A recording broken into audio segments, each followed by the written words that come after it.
Hello and welcome to AD education. मैं हूं अमित दीक्षित और आप देख रहे हैं NIOS DElEd assignment video series. इस वीडियो सीरीज में अभी तक आपको असाइनमेंट के जो भी प्रश्न हैं एनआईओएस डीएलएड के, उनके उत्तर आपको बताए गए हैं, उनके आंसर्स आपको बताए गए हैं। उनको डाउनलोड करने के लिए भी लिंक अवेलेबल कराई गई है।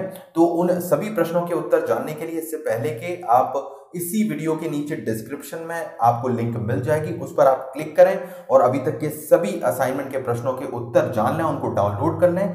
तो ये आप जरूर करें, डिस्क्रिप्शन चेक करना ना भूलें। आज इस लेक्चर में आगे बढ़ते हुए हम कवर करेंगे अगला प्रश्न जो कि है कोर्स 504 का असाइनमेंट 2 का प्रश्न है। ये प्रश्न नंबर 4, क्वेश्चन नंबर 4 है और वैसे ये असाइनमेंट 2 का प्रश्न नंबर 2 का ऑप्शन में दिया हुआ दूसरा प्रश्न है ये। तो ये सारे ही क्वेश्चन बहुत ही डिफरेंट तरह के हैं, प्रैक्टिकल क्वेश्चंस हो रहे हैं, इनको ढूंढना में मुश्किल हो रही है कई लोगों को, आपके जैसे क्वेश्चंस आ रहे हैं। तो इसलिए मैं आपकी हेल्प के लिए इनको तैयार कर रहा हूं। इस प्रश्न का भी आंसर आपको आसानी से नहीं मिलेगा, आपके स्टडी मटेरियल में काफी प्रॉब्लम हो रही है शिक्षकों को। तो ये मैं आपके लिए इसको मैंने तैयार किया है, तो आप इसको अच्छे से समझ लें। इंग्लिश और हिंदी दोनों ही आपकी रिक्वेस्ट आती है कि आप इंग्लिश में दीजिए लेक्चर या इंग्लिश में आप कंटेंट अवेलेबल कराइए। तो यहाँ प्रश्न और जो सजेशन है मैं आपको हिंदी और इंग्लिश दोनों में बता रहा हूँ, दोनों ही आप समझ लें। अगर आप हिंदी और इंग्लिश या किसी में भी लिखना चाहते हैं तो आपको हेल्प रहेगी इससे। तो चलिए इस प्रश्न को हम समझते हैं। तो प्रश्न है, बच्चों द्वारा भिन्न संबंधी सवालों को हल करने के दौरान क्या क्या गलतियां होती हैं, त्रुटियां होती हैं और उनके लिए दूर करने की अधिगम गतिविधियां सुझाइए। तो ये बताया गया है, यानी कि common mistakes committed by children in doing fraction related problem, और सजेस्ट करना है उनकी एक्टिविटीज के बारे में जो उनको सुधारती हैं, रेक्टिफाई करती हैं इस तरह की मिस्टेक्स को। तो आप समझ गए होंगे। तो देखिए इसके आंसर के लिए आपको वो गलतियां बतानी होंगी जो फ्रैक्शन रिलेटेड प्रॉब्लम, यानी कि जो भिन्न संबंधी जो क्वेश्चन होते हैं, प्रश्न होते हैं, उनको हल करने के दौरान अक्सर विद्यार्थी करते हैं और उनको उनके प्रति सुझाव देना है। तो यहाँ मैं कुछ पॉइंट आपके लिए बनाए हैं, आप एक एक करके समझ लें। तो सबसे पहला इसमें जो गलती के तौर पे आप लिखेंगे वो है divide denominator by the numerator. ये एक पहला पॉइंट है। इंग्लिश में मैंने आपको बताया हर को अंश से भाग देना। तो इसके संबंध में ये गलती होती है अक्सर विद्यार्थियों के द्वारा, और इसका एक एग्जांपल भी मैंने आपको दिया है कि क्या कैसे होती है, उसको करेक्ट कैसे करना है ये भी, और उसके संबंध में क्या सावधानी बरतें, यानी कि जो गतिविधि, जो एक्टिविटी, जो सजेशन आपको बताना है रेक्टिफाई करने के लिए, वो भी मैंने यहाँ पर आपको बताया है। शॉर्ट में है ये, लेकिन आप इसको अपनी भाषा में डिस्क्राइब करेंगे, ज्यादा से ज्यादा इस एग्जाम्पल को डिस्क्राइब करेंगे जिस तरह से आप करते हैं, इसका विवरण देंगे कैसे ये किया गया है। तो ये अपने आप में बड़ा कर सकते हैं, आप सभी शिक्षक हैं, इस मामले में ये करना आपके लिए मुश्किल नहीं होगा। अगर आप चाहते हैं, अगर आपके लिए आंसर सफिशिएंट होगा तो कोई प्रॉब्लम नहीं है, आप इसको एज इट इज बिल्कुल ऐसा ही लिख सकते हैं। तो ये था पहला पॉइंट। अगले पॉइंट की तरफ चलते हैं। Try to make a mixed number when the numerator is less than denominator. तो यानी कि मिश्रित संख्या बनाने का जब बच्चे प्रयास करते हैं तो अंश हर से छोटा हो, ये चीज इसमें होती है, अक्सर हो जाती है। तो इसके संबंध में क्या उदाहरण है और मतलब बताया गया है सजेशन की अंश से अधिक होना चाहिए हर, ये इसमें इंपॉर्टेंट है, ये इसका सजेशन है। इसको आप थोड़ा और डिस्क्राइब कर लें। तो ये दूसरी इस तरह की गलती होती है। उसके बाद हम आगे बढ़ेंगे तो जो अगला है नॉट रिड्यूसिंग द फ्रैक्शन, यानी कि भिन्न को छोटा ना करना या सरल ना करना। आप जानते हैं भिन्न का सरलीकरण बहुत अनिवार्य होता है को हल करने के लिए।